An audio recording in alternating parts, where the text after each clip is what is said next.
There are still many steps remaining to restore order and authority in the church, and it will take some time. But just like the word that God gave us today, we believe that God is on our side, and He will allow us to conquer overwhelmingly. And until this day, may we be faithful in our own places. I have a few announcements. First is the results of the congregational vote. Last year, June 30th, was the day when the court allowed the provisional injunction to hold the congregational vote by the breakaway side. And on June 28th of this year, the breakaway side's provisional injunction was filed against our congregational vote. And as you know, we feel great regret in that the application of the breakaway side was accepted. But the church's position is to respect the court's ruling. In this provisional injunction, the list of people who can participate in the congregational vote was also an issue. The church has excluded the 437 people under disciplinary action for protests in front of the church, but the breakaway side filed the injunction on the grounds that this exclusion was unfair, and the court has accepted this. But when you take a close look at the ruling, it says that there is room for dispute.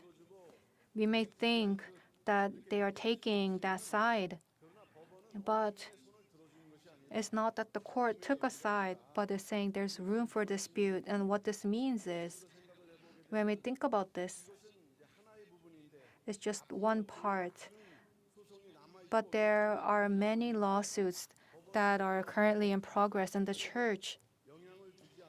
And the court probably does not want to affect other rulings and is delaying and postponing the final decision, and that's how I perceive this. Since this congregational vote cannot be held, the agenda of accepting 5 pastors, this cannot be processed, but that does not mean that the 5 pastors will be leaving the church. It's just that they will be in charge of their duties as interim pastors until the next congregational vote is held.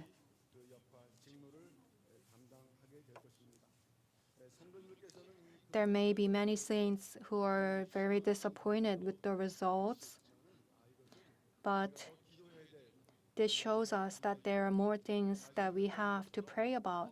And as I said, there are bigger decisions to be made, so we must pray for this.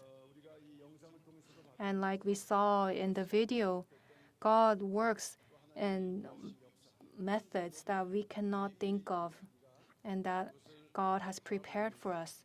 And as we go forward, keeping that in mind, may we continue to pray fervently and be dedicated in the work that we are in charge of.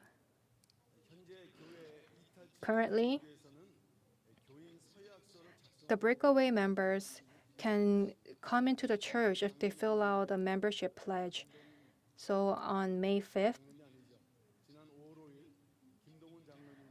Elder Kim Dong-un went through the official process to come inside the church, and next week, Elder He Jung and his family will join the church. Elder He Jung, thank you.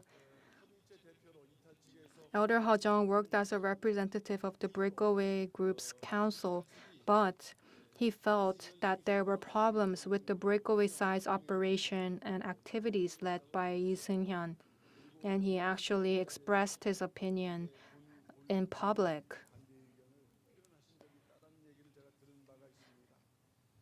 And since then, he did not participate in the activities of the breakaway side, and he decided to come into the church through the recommendation of elders around him. And he went through interviews with the Judiciary Committee and the ministers in charge of the district according to church procedures. And the church has decided that starting with July 7th and starting with the monthly elders meeting that will be held this week, and officially on the Feast of Harvest on July 7th, he will be coming out to church.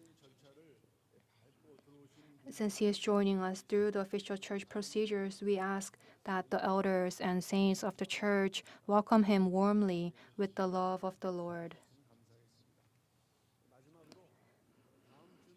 And next week is the Feast of Harvest. And the third worship service will be a Holy Communion. The Feast of Harvest is a feast that celebrates the first Lord's year of the second half of the year, and a feast where we offer the first fruits of the year. Let us prepare diligently and observe the Feast of Harvest that God accepts. And third worship service will be held as a Holy Communion, like I mentioned several times. And last Easter, there were many saints who were unable to attend the Holy Communion due to the breakaway sites disruption of worship. About 1,000 saints, and there were requests for the Holy Communion. So, as a time of spiritual renewal, as we begin the second half of the year, we will be having this Holy Communion. The people who participated last time around, as well as the people who could not have, who are not able to participate, I hope that we will all prepare for the week and attend. Thank you.